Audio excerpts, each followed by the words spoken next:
Hi, my name is Jess. Welcome to yesterday's Coffee Grounds, where I like to talk about the seeds. I'm very itchy, uncomfortable. I don't know why, but where I like to talk about the seeds that I planted yesterday that will hopefully blossom tomorrow. So today, Levon and I, we went on such a beautiful walk. It's been raining on and off here, and it's beautiful because we live in a very rainforesty area, lots of big trees, moss, lichen, all that kind of stuff, all that beautiful stuff, lots of water around. So when it rains, it just livens everything up, and it's the most beautiful thing, especially in the summertime. How can you not love? Let's roll this down. Get some airflow in here, girl. Get it up, get it up. Okay. How can you not love summer rain? Because in the wintertime, when you get a nice, beautiful day, you still gotta bundle up, and your face sometimes is still getting blasted with, excuse me, with cold air. So then you're flushed with red, and it's just it's not a fun situation. But in yesterday, I wore shorts and a t-shirt all day, and it was raining, and I'm like, I love this. This is the dream. This is what I love. So today, same thing. We went for a walk in the break between rain, and now it's just starting to rain again. And it was almost like the sun came out for us because it was only during that time, and when we were coming back, it kind of started to dribble a little bit, and I was like, oh my gosh, seeing all the snails, like they were fat red snails, and there was a couple. We saw two mice, and I was like, what? Oh my gosh! Like one of them almost let me catch them with my hoodie, and I was like, ah, leave on. A couple dragonflies, it was really nice. And then Levon, he was doing his own thing. He was I like to lean against the trees and just connect with the trees. And then Levon started going to the river and grabbing some sand, clay, and then going to a log and started patting it down and making art. And I was like, oh my gosh, this is amazing. I've kind of taught him that, but in that moment, he did that all on his own.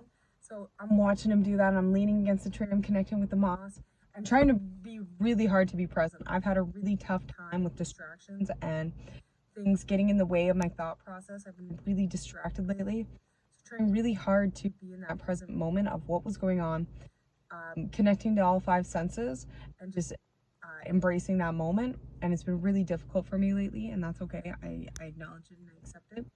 So he was doing that, and it was just it was such a beautiful moment. Just seeing him do this on his own, then asking him what he made, and he made a turtle, and it's like, oh, what a beautiful turtle.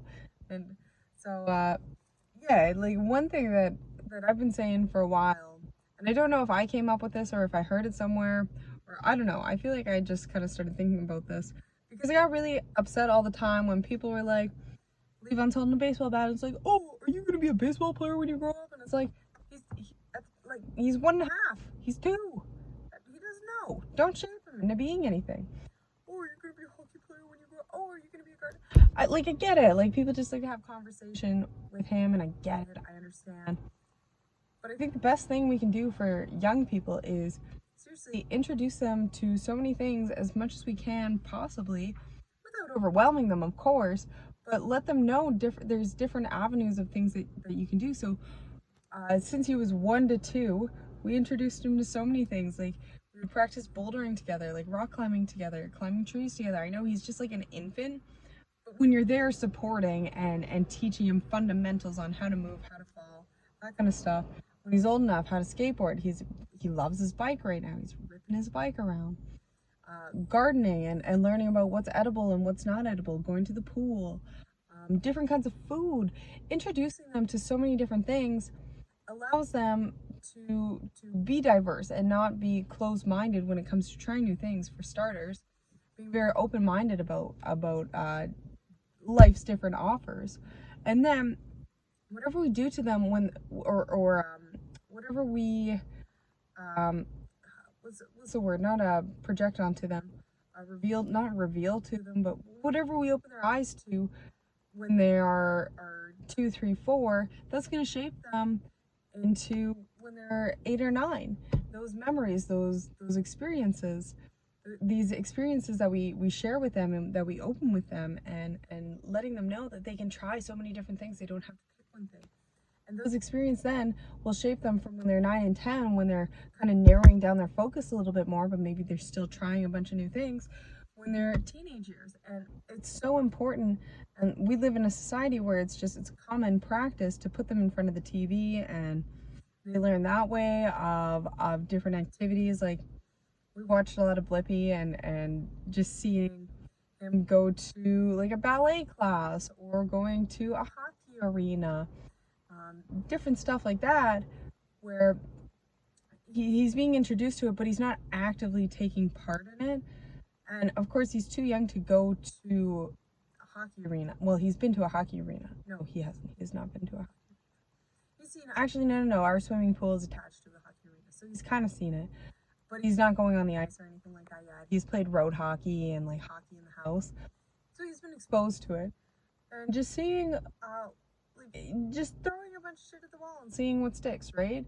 You want them to be diverse and to have skills of like, what do I like and what do I don't like, not just conditioned to like or not like something because mom and dad like or not like something, you know? Something, I don't eat a lot of meat. That's just a personal thing. And I still feed him meat, even though that's not my diet. I know he likes it, and that's something that's beneficial for him, but it's not for me. It's not my favorite thing to eat. I do love a ballin' snake, not snake. No stuffed snakes, maybe. Stuffed potato? I don't know. Potato in a snake. Snake in a potato? Yeah. Okay.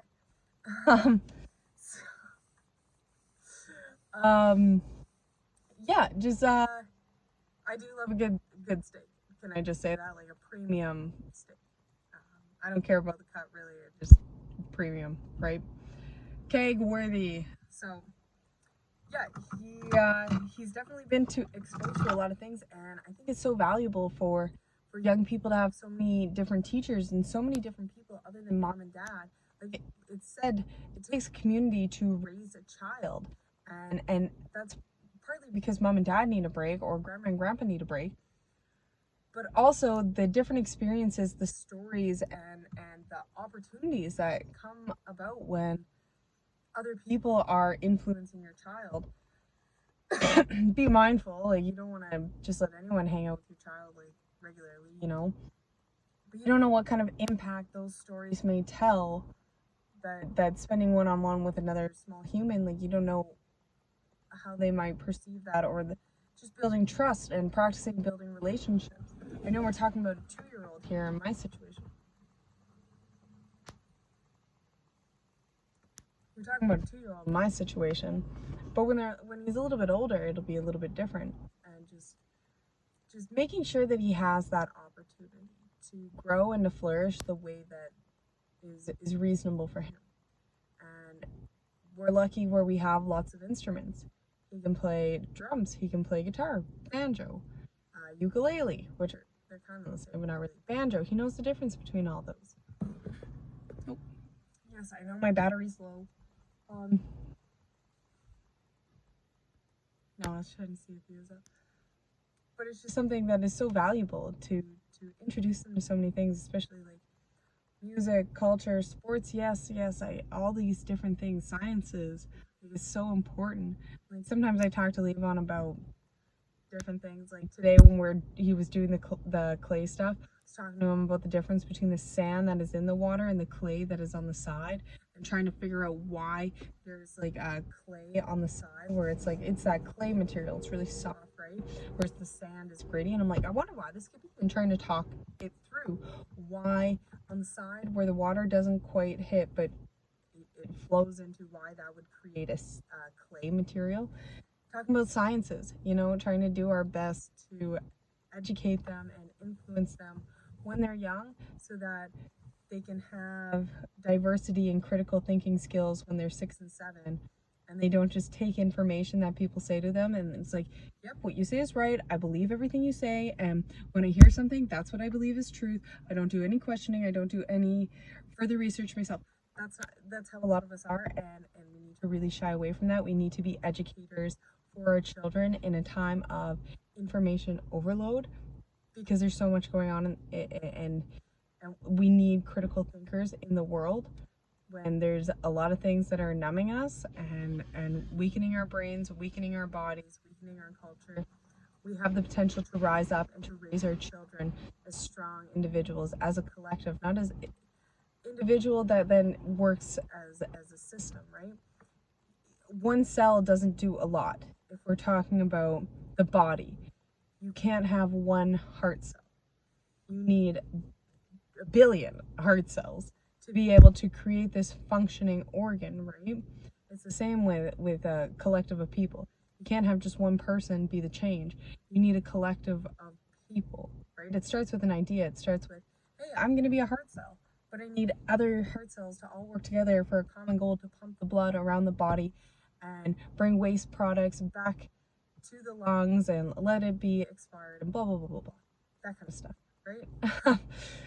And that is part of my mission right now, being a parent and loving my child so much and caring so much about his future and the future of the collective. So if you made it this far in the video, thank you so much for listening. I hope you have a wonderful day. Eat some chocolate, eat something a little bit savory or sweet or salty. I don't know. Eat something. I don't know. Eat something. Treat yourself. That's what I'm trying to say. Treat yourself. Okay, I'm done. Okay, bye.